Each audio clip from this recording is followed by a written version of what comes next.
Okay, imagine this.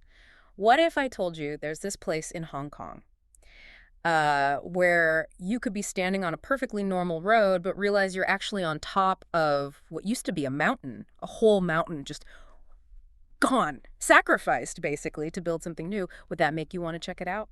It's funny you say that because most people, when they think of Kowloon Bay or in Ngau Tau Kok, they think, shipping, tower blocks, industry. Yeah, Maybe the old airport, right? yeah, exactly. But looking at it just like that, well, it's missing a huge chunk of the story, massive cultural oversight, really. Absolutely. The sources we looked at paint a totally different picture. It's like a time machine over there. It holds centuries of history, this really complex story about the land and the culture changing. Locals even have a phrase for it, right? The great narrative of sea turning into fields. Kang Hai Sang Tian, yeah. It perfectly captures that immense transformation. And that's really our mission today, isn't it? Yeah. To peel back those layers. We're going deep on 5 sort of historical anchors that really define how this area changed. We want to show you not just the incredible resilience there, but literally where you can go, like today, and connect with that past. Think of it as your insider's cultural map for Kowloon East. Love that. And we're starting way further back than I think most people would ever guess. Anchor number 1. It takes us, 1,000 years into the past. That's right. So think about Kai Tak Airport, that huge modern symbol of 20th century Hong Kong. The apron, the runway. Right. Well, there is this incredible secret hidden just beneath the tarmac. It really is an amazing discovery. Mm-hmm. Back around 2008, when they started prepping for new infrastructure, the Sha Tin to Central Link Rail project in that old airport area, the archaeologists went in, as they do. Mm-hmm. And what they started finding, well, basically rewrote the local history on the spot. And we're not talking about just like a few old bits of pottery here, are we? The scale is just staggering. Oh, absolutely not. The final count was massive. 5,266 artifacts, or kiwu. And get this, over 3,700 of those were deemed historically important. It's solid proof, concrete evidence that a stable Song Dynasty coastal settlement existed right there. Wow. So suddenly, this area isn't just about colonial times or industrial booms. It connects directly to ancient China. Precisely. But of course, that discovery created a huge dilemma for the city. A classic conservation versus development conflict. How do you preserve something 1,000 years old when you've got a massive modern transit system that needs to be built right on top of it? Yeah, that's the million-dollar question. And the solution they came up with was actually pretty ingenious, wasn't it? Not just digging it up and moving it. No, they opted for what's called in situ preservation yuanji baldu. Basically keeping significant parts right where they were found and integrating them. So how does that work for someone visiting today? Where's the hidden gem for this layer? Okay, the main place you need to go is the MTR Sung Wong Toy Station. They really leaned into the history. They didn't just bury it again. Specific finds, like this ancient well, the J2 well, and its aqueduct system. They were planned to be displayed right there in the station concourse. Wait, displayed how? Underneath a kind of glass floor, like a sky window, Wow. looking down. So you, as a commuter, just walking through... You can literally look down into this archaeological site while waiting for your train. Exactly. It turns your everyday commute into this spontaneous underground museum moment. It totally changes how you experience that MTR station. That's incredible. And it's just the start, potentially. That station's like stop number 1 on a bigger historical trail. There are already proposals floating around for a dedicated Song Dynasty archaeological museum nearby in the T1 area close to Sung Wong Toy Park. That could really complete the picture, link everything together. What an amazing foundation, literally. Okay, so from the deep past, let's move forward a bit. We're shifting focus slightly next door to that bit of land that used to stick out into the water. Ngau Tau Kok, the ox horn. Yeah, and the name really tells the story for our second anchor. Yeah. Ngau Tau Kok was a cape, a horn of land jutting into the sea. And that specific shape, that geography, basically sealed its fate early on. How so? It meant it was prime real estate for stone.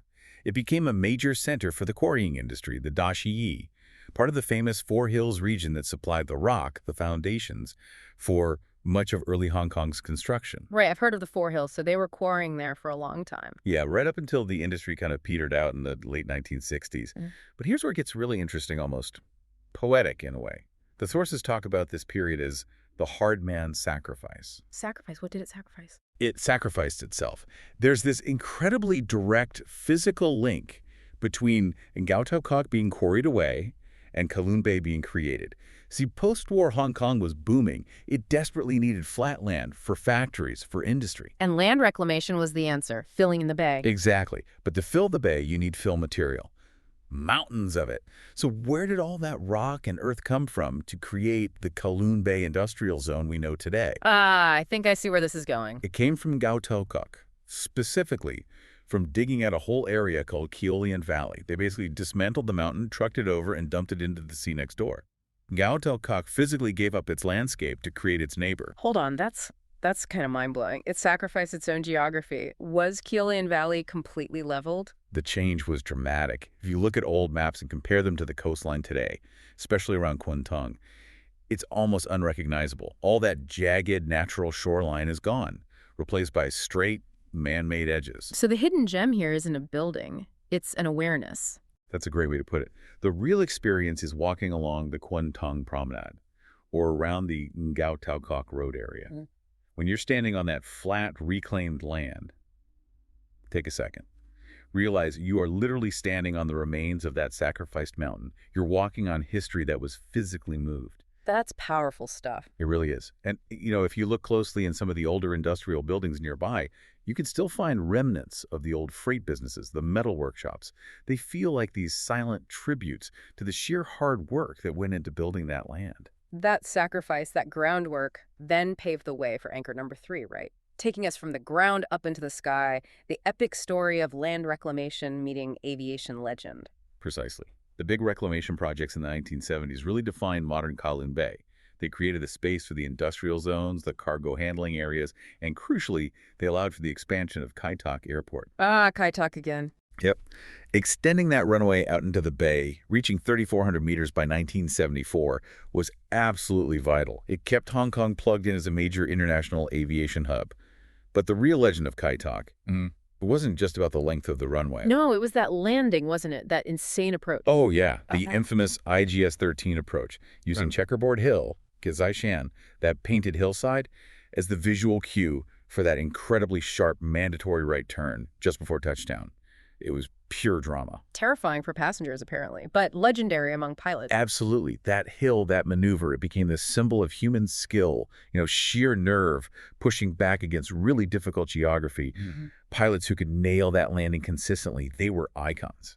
And even though the airport's gone, closed in '98, and I think they even leveled the hill eventually for safety, that feeling, that memory, it still lingers, right? It does, the sense of achievement, of overcoming limitations. So where can we go now to sort of tap into that energy, to feel the ghost of those jumbo jets banking low over the city? You absolutely have to go to the Kai Tak Cruise Terminal, or even just the public promenade they built alongside it. Stand right out at the end, where the old runway extension used to jut out under the harbor. Okay. Just stand there, look back towards the city, and try to imagine those massive planes making that final turn low over the buildings.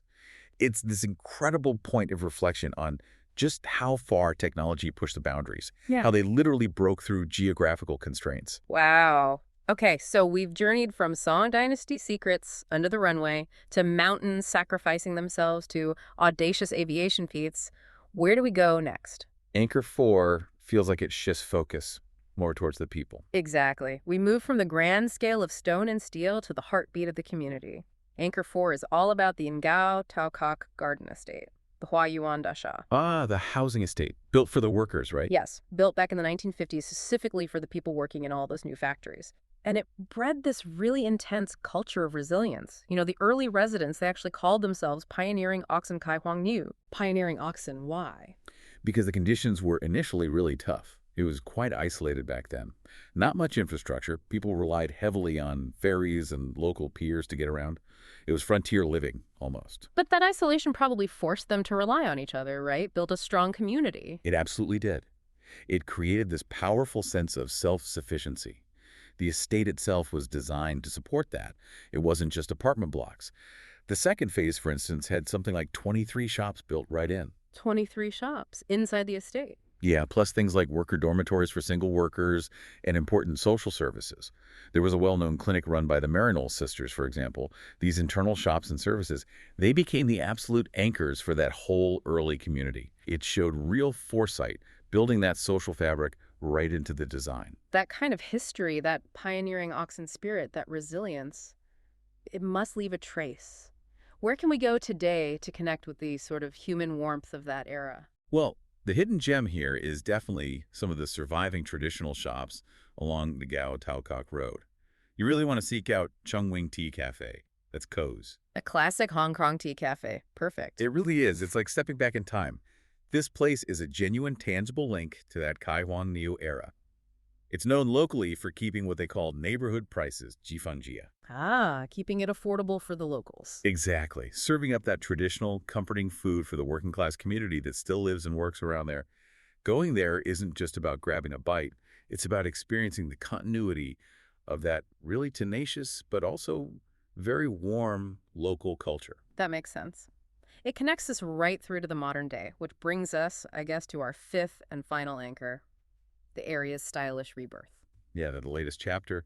The government launched this big initiative called Energizing Kowloon East, trying to transform the area into a second central business district, or CBD2. Right, CBD2, lots of talk about shiny new office towers. There is that, yes. But what's actually happened on the ground is maybe more interesting and perhaps unexpected. It hasn't been just wholesale demolition of the old industrial blocks. Oh. What's emerged is more like a dual ecology. Those old, sturdy industrial buildings, many of them are still standing, and they're now hosting this incredibly diverse mix of occupants.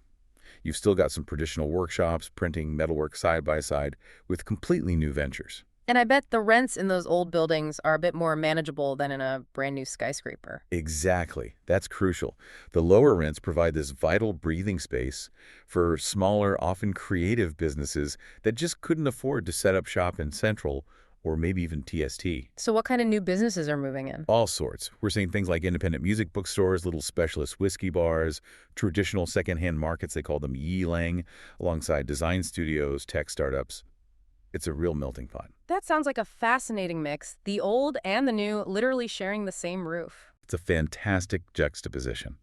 And this is where you get the rise of what some people are calling the coffee slave destination, Fei Nu Shengdi. Coffee slave destination. Yeah, basically these really high-quality specialized coffee shops comping up, often hidden away deep inside these old factory buildings. It creates this amazing industrial chic vibe. You could be sipping a perfectly crafted flat white. While hearing the rumble of a freight elevator down the hall. Precisely. Or Yeah. watching a forklift maneuver past the window out on Hung To Road.